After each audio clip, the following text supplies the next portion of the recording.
Oke, kita berjumpa kembali. Kita akan lanjut pada program Tok Tok So yang tadi sudah saya sampaikan sebelumnya Pak Pastor dan Pendeta, Pak Pendeta Dalman Rigbo, Ketua Sinode Gidi, dan Pastor Bernard dari Imam asli Papua ya.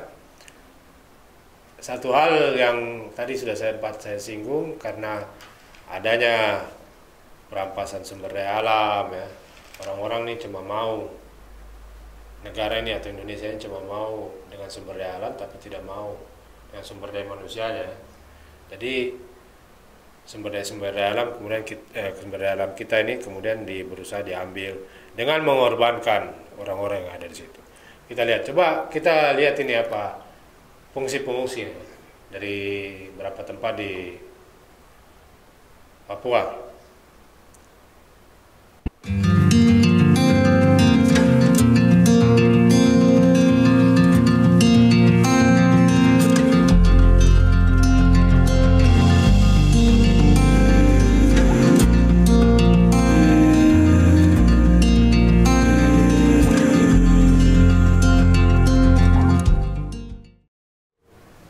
Nah, itu pengungsi-pengungsi yang kita lihat itu ada dari Nduga, Intan Jaya, kemudian Maibrat. Ya. Itu mereka semua tersingkir. Kalau sebenarnya mereka tidak bisa kita sebut pengungsi juga. Mereka ya, kalau dalam bahasa Inggris displaced person. Orang-orang yang tersingkirkan dari mereka punya tanah. Nah, jadi dan mereka punya tempat. Tapi kemudian kita menyebut mereka sebagai pengungsi. Ini salah satu akibat dari konflik yang berkepanjangan yang terjadi karena sumber daya alam kita yang tadi Pak Pendeta bilang sudah dipeta-petakan itu. Jadi orang datang kemudian mau ambil kita punya sumber daya alam, mengorbankan pengungsi-pengungsi ini. Nah, ini sebagian besar terjadi di Pegunungan Tengah, ada juga di Sorong, di mana basis gereja ini sangat kuat di situ ya. Terutama ya sebagian besar mereka pasti umat gereja. Nah, saya ingin tahu bagaimana bagaimana sikap dan cara dari gereja menangani persoalan ini, terutama pengungsi ini. Mungkin Pak Pendeta Dorman. Ya, baik. Jadi untuk menangani pengungsi-pengungsi ini, kami tidak tinggal diam, tetapi kami ada bersama mereka. Kami hadir di tempat-tempat pengungsi, kemudian kami juga melayani mereka, kami juga membantu mereka, menolong mereka, dan terus jalan sampai dengan hari ini. Dan salah satu usaha yang untuk kami lakukan oleh gereja di Tanah Papua, yaitu adalah kami terus kejar yang dijanjikan oleh Bapak Presiden Republik Indonesia Pak Joko Widodo tanggal 30 September tahun 2019, itu beliau sampaikan kepada kita bahwa akan ada dialog untuk menyelesaikan konflik ini supaya tidak boleh lagi ada pengungsi dan lain sebagainya, dan itu kami terus kejar sampai dengan hari ini.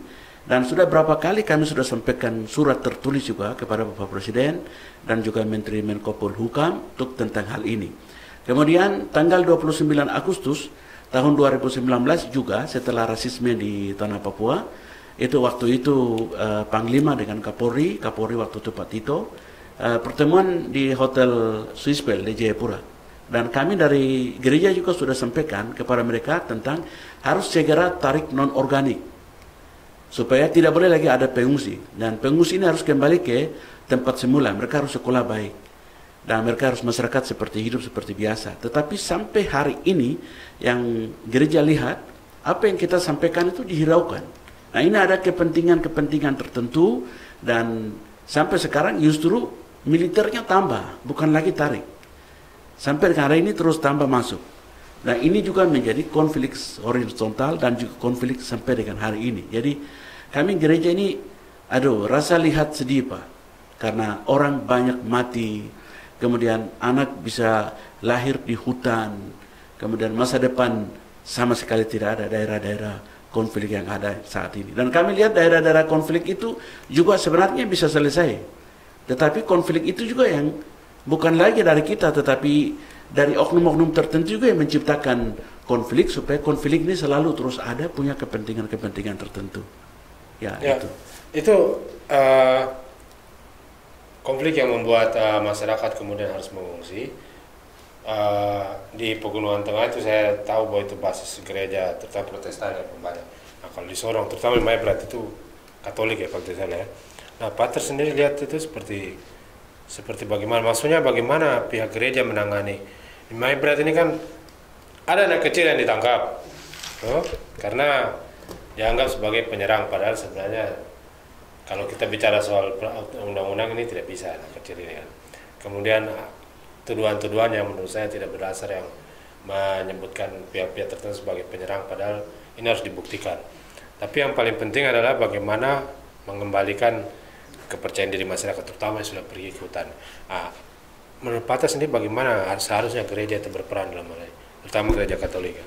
Jadi kami di Sorong waktu kejadian tanggal 2 September itu di Kisor, langsung kami dari gereja melalui lembaga Sekretariat Keadilan dan Perdamaian Keutuhan Ciptaan di Sorong langsung kerjasama dengan teman-teman seluruh LSM di Kota Sorong, kita buat satu tim koalisi kemanusiaan untuk Maibrat.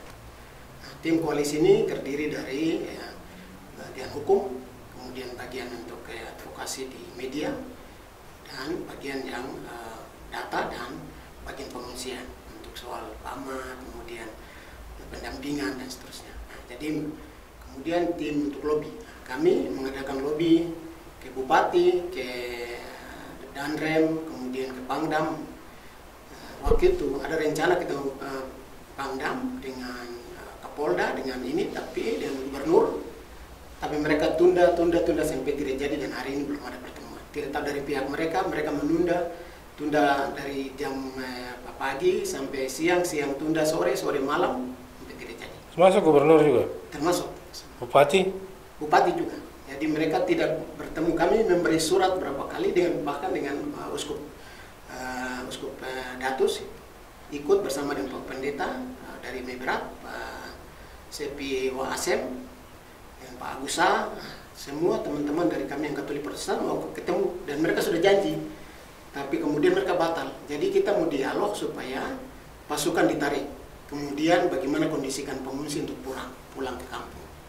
Tapi rupanya mereka tidak serius untuk menanggapi untuk pengungsi pulang. Mungkin mereka mau supaya konflik terus terjadi dan dijaga atau seperti ini. Kemudian dari pihak teman-teman dari hukum pendampingan, kemudian ada Leo Isir yang justru malah dibalik tuduh bahwa dia ini kan, jadi banyak cara mereka menutupi apa yang sebenarnya adalah suara kebenaran itu. Jadi Pak Pendeta dan Pak Pastor, saya lihat bahwa gereja ini punya jaringan cukup besar sampai ke bukan cuma di Indonesia tapi di luar negeri. Itu kenapa sampai gereja sendiri tidak bisa menarik atau perhatian dari pihak-pihak di luar dan pihak internasional? Ini kita bicara soal kemanusiaan, masalah kemanusiaan. Setidaknya memberikan bantuan kemanusiaan kepada, ini faktanya orang mau bilang tidak ada pengungsi, orang mau bilang begitu tuh, pengungsi di Papua tidak ada, tapi faktanya itu ada, dan itu terjadi terus. Tapi saya pikir kalau kita di Papua saja yang mau membantu, sejauh ini saya lihat memang kita hanya kita saja orang Papua yang membantu, yang mensupport atau memberikan bantuan. Tapi kemudian pihak-pihak lain, terutama yang kita bilang organisasi kemanusiaan baik di Jakarta, di luar Papua maupun di luar negeri ini, saya belum lihat peran mereka. Nah, menurut saya tuh gereja juga seharusnya bisa mengambil peran itu. Nah, bagaimana menurut Pak Pendeta sendiri? Jadi gereja sebenarnya sudah sampaikan, kami Dewan Gereja Papua dan Pastor Pribumi sudah hal-hal ini kita sudah sampaikan kepada kita punya jaringan, dan mereka tahu. Salah satu persoalan yang Pak Peter Proof untuk dia bicara tentang Indonesia gagal menangani keamanan dan juga situasi itu adalah juga dia lihat untuk semua pengungsi yang ada, karena waktu itu dia datang tanggal 18 Februari tahun 2019, dia lihat sendiri pengungsi.